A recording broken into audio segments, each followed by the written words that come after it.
guys, Geekonomics here. Just going to push out a quick video on figure 2.2 from the OCR F585 pre-release material. So let's get to it.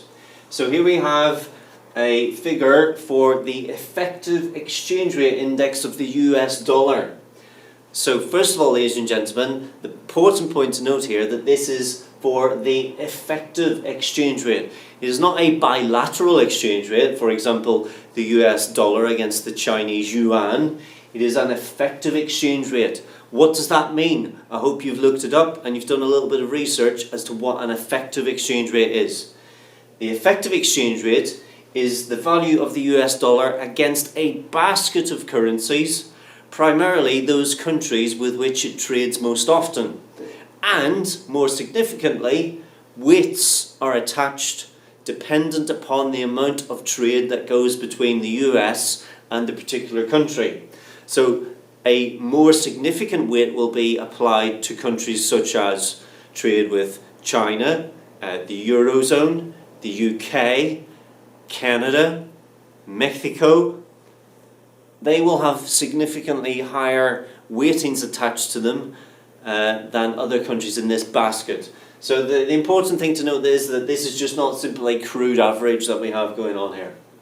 Second important thing, 2010 we're told is the base year because it's got the value of 100, and you can see that on the data here where the exchange rate index crosses through the point 100. What does that mean for an interpretation of this chart? Well, we can easily say from 2010 to 2013, we can easily look at the numbers. 100 here, about 99, 98 here maybe. And so we can easily say that from 2010 to 2013, the effective exchange rate index of the United States dollar fell by 2%. And we can say that with absolute certainty because this is the base year. This is the point from which all these other measures are being taken. However, what you must be very careful in saying is, in 2007, for example, the value of the index is 104. By 2013, let's just say it's 99. Now what you cannot do, and what you must show the examiner in the exam, as I've been telling my students, the exam is your opportunity to show off to the examiner. So you must show off that you know how to interpret these index numbers.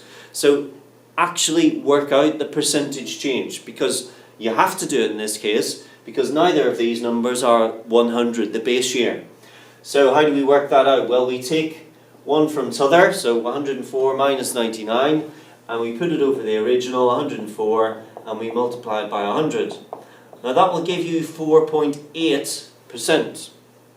And so we can say, if we're describing the data, and I really can't stress enough how much you really need to refer back to the data in your analysis here.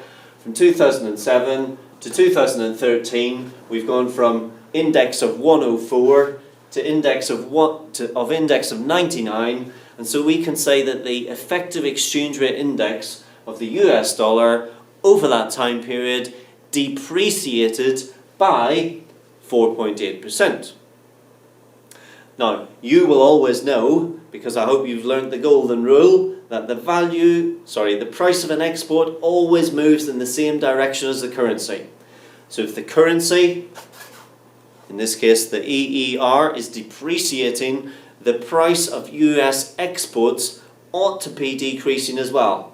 And all other things remaining equal, ceteris paribus as we say in economics, all other things remaining equal, the demand for exports should rise, and that should help to cure the current account problem which is present and illustrated on figure 2.1. Now of course there are all sorts of reasons as to why this movement in the effective exchange rate index might not cure that, and no doubt you'll be looking at this with your teachers as you prepare for the exam. So you want to be considering things such as, well, what's the price elasticity of demand for imports and exports? Talk about the Marshall-Lerner condition. Talk about the quality of the goods being exported.